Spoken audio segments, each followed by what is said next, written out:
जंगल के किनारे एक छोटा सा गांव फलता फूलता है, जो मासूमियत और वादे का आश्रय स्थल है। अरमान, ज्ञान का प्रतीक, गांव के बच्चों को दयालुता के सबक सिखाता है।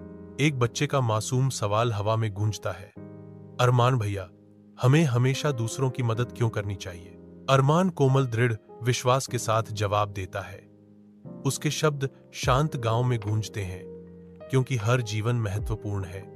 उनकी आवाज सहानुभूति से गूंजती है, साझा मानवता का एक स्पष्ट चित्र प्रस्तुत करती है, जैसा कि वह जारी रखते हैं और हमें दूसरों के दुख में साझा करना चाहिए।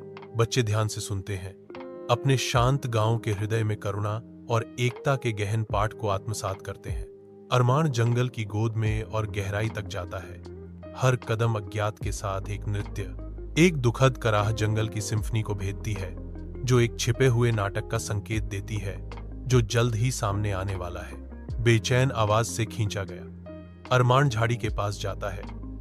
उसका दिल प्रत्याशा से धड़क रहा है। छायादार पत्तियों के बीच एक बाज असहाय पड़ा है, जिसकी जीवंत आत्मा एक गंभीर घाव से ग्रहण लग गई है। बाज का पंख एक गहरे घाव से कलंकित संघर्ष और जीवित रहने की एक मूक कहानी कहता है। करुणा से प्रेरित होकर अरमान घायल प्राणी के बगल में घुटने टेकता है। उसकी आवाज सांत्वना की एक कोमल फुसफुसाहट है। छोटे दोस्त, तुम इतने परेशान क्यों हो? अटल संकल्प के साथ अरमान शिकारी के निवास की ओर बढ़ता है। उसकी आंखों में एक दृढ़ संकल्प छलक रहा है, जो गलत को सही करने का है। अरमान किरपाल का सामना करता है।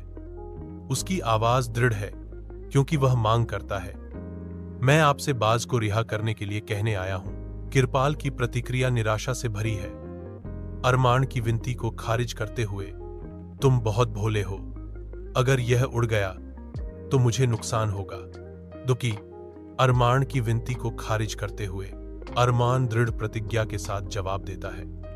उसकी आंखें अडिग हैं, अगर यह वापस नहीं आया तो मैं तुम्हें इसकी पूरी कीमत चुकाऊंगा, मैं वादा करता हूं। उनकी बातचीत के तनाव से हवा में सनसनी फैल जाती है, क्योंकि बाज का भाग्य दांव पर लगा होता है। जंगल के हृदय में किरपाल बाज को छोड़ता है, जो हरी चंदवा के खिलाफ एक पंख वाला तीर है। बाज ऊपर उठता है, विशाल आकाश के खिलाफ एक धब्बा। उसकी यात्रा अनिश्चितता से भरी है। अरमान का दिल तेजी से धड़कता है।